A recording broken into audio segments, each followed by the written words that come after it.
नमस्ते। इस नए एक्सप्लेनर में स्वागत है। हम सब ने समतल दर्पण तो देखे ही हैं, रोज ही देखते हैं, राइट? लेकिन अगर ये सोचा जाए कि उसी साधारण से कांच को थोड़ा सा मोड़ देने पर क्या होगा? ये एक छोटा सा बदलाव प्रकाश के साथ इस तरह से खेलता है कि हमारी देखी जाने वाली पूरी वास्तविकता ही बदल जाती है। आज के इस विश्लेषण में हम ठीक यही समझने वाले हैं कि कैसे ज्यामिति का एक छोटा सा कर्व या वक्र शीशे के काम करने का पूरा तरीका ही पलट कर रख देता है। सच में ये किसी जादू से कम नहीं है। तो आइए जल्दी से देखते हैं कि आज के इस एक्सप्लेनर में क्या-क्या कवर होने वाला है। सबसे पहले वक्र दर्पणों का एक बेसिक परिचय होगा, फिर अवतल दर्पण यानी कॉन्केव मिरर के रहस्यों को समझेंगे, उसके बाद उत्तल दर्पण यानी कॉन्वेक्स मिरर की खूबियों की खोज करेंगे और आखिर में इन दोनों के बीच एक जबरदस्त फाइनल तुलना करेंगे। तो चलिए बिना किसी देरी के शुरू करते हैं हमारे पहले भाग से, वक्र दर्पणों का परिचय। अब जरा इस तस्वीर पर गौर किया जाए। ये प्रकाश के व्यवहार का एक बहुत ही शानदार उदाहरण है। बाईं तरफ अवतल दर्पण है, जिसे कॉनकेव मिरर भी कहते हैं, और दाईं तरफ है उत्तल यानी कॉन्वेक्स दर्पण। बीच से गुजरने वाली इस लाइन को देखिए, इसे मुख्य अक्ष कहते हैं। अब दिलचस्प बात यह है कि जब प्रकाश की सीधी किरणें इन दोनों अलग अलग सतहों से टकराती हैं तो उनका रिएक्शन एकदम एक दूसरे के विपरीत होता है। लिटरली एक सतह प्रकाश को अपने अंदर समेट लेती है और दूसरी उसे दूर धकेलकर बिखेर देती है। यही वो बेसिक ज्यामितीय और भौतिक अंतर है जिस पर हमारी आज की पूरी चर्चा टिकी हुई है। आगे बढ़ते हैं भाग 2 की ओर और थोड़ा गहराई से समझते हैं अवतल दर्पण के रहस्य को। अवतल दर्पण की जो भौतिक बनावट है ना, वही इसकी सबसे बड़ी सुपर पावर है।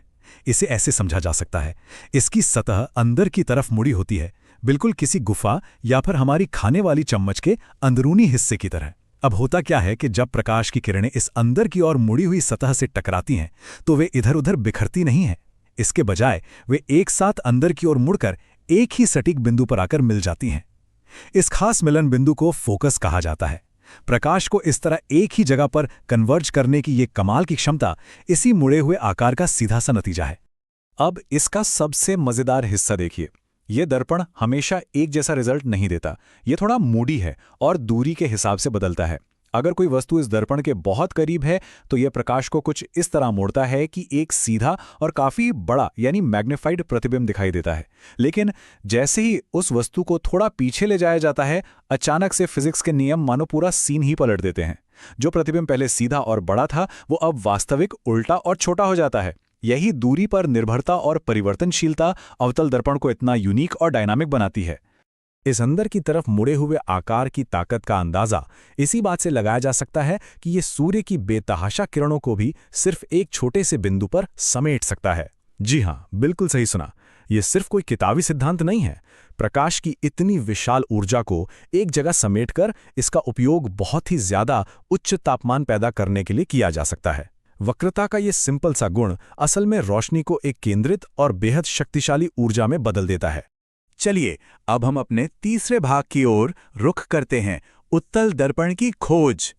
अगर उत्तल दर्पण की बात करें तो भौतिक रूप से ये अवतल के बिल्कुल उल्टी दिशा में काम करता है। इसकी सबसे बड़ी पहचान है इसका बाहर की तरफ उभरा हुआ आकार। जब समांतर किरणें इस उभरी हुई सतह पर आकर गिरती हैं तो वे एक साथ आने के बजाय मानो एक दूसरे से दूर भागने लगती हैं, यानी चारों तरफ फैल जाती हैं। और अगर इन छिटकती हुई किरणों को पीछे की तरफ खींचकर देखा जाए तो ऐसा लगता है जैसे वे दर्पण के पीछे किसी एक काल्पनिक बिंदु से आ रही हों। यही इसका आभासी फोकस है। रोशनी को इस तरह से फैलाने यानी डाइवर्ज करने का ये तरीका एक पूरी तरह से अलग तरह का ऑप्टिकल इफेक्ट तैयार करता है। अब जहां अवतल दर्पण थोड़ा मूडी था, वहीं उत्तल दर्पण बिल्कुल कंसिस्टेंट और सुलझा हुआ है। इसके पास एक बहुत ही खास सुपर पावर है। ये हमेशा एक वाइड व्यू यानी एक बहुत ही विस्तृत क्षेत्र दिखाता है। इसमें बनने वाला प्रतिबिंब हमेशा आभासी, सीधा और आकार में छोटा ही होता है। वस्तु चाहे पास हो या दूर, इसे कोई खास फर्क नहीं पड़ता।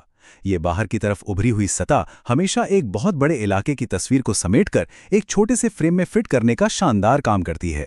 इसकी इस कंसिस्टेंसी यानी स्थिरता को समझना सच में बहुत जरूरी है। वस्तु को चाहे कहीं भी रख दिया जाए, जो प्रतिबिंब बनेगा वो हमेशा सीधा और छोटा ही रहेगा, बिना किसी विकृति के। बस एक ही नज़र में एक बहुत बड़े एरिया को देखने की ये जो ताकत है ना, यही इसे अवतल दर्पण से बिल्कुल अलग लाके खड़ा कर देती है। और देखा जाए तो यही ज्यामितीय स्थिरता उन सभी जगहों के लिए एक वरदान है जहां लगातार एक बड़े इलाके पर नजर रखने की या निगरानी की जरूरत होती है। तो अब समय आ गया है हमारे चौथे और आखिरी भाग का, अंतिम तुलना। आइए इन दोनों को आमने सामने रखकर देखते हैं। इन दोनों दर्पणों का ये आमना सामना पूरी तस्वीर को एकदम शीशे की तरह साफ कर देता है। एक तरफ अवतल दर्पण है जिसकी अंदर मुड़ी हुई सतह एक डायनामिक यानी बदलने वाला रिजल्ट देती है। चीज पास है तो प्रतिबिंब बड़ा और सीधा, और अगर दूर है तो उल्टा और छोटा।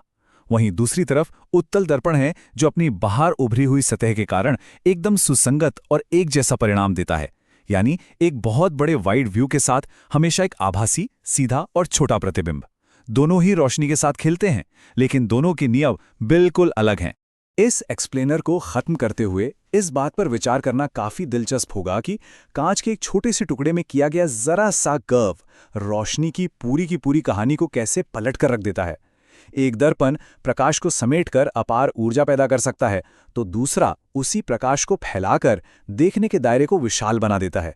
ज्यामिति के ये साधारण से वक्र हमारी इस भौतिक दुनिया को किस हद तक नियंत्रित करते हैं, ये सोचना लिटरली बहुत अचरज भरा है।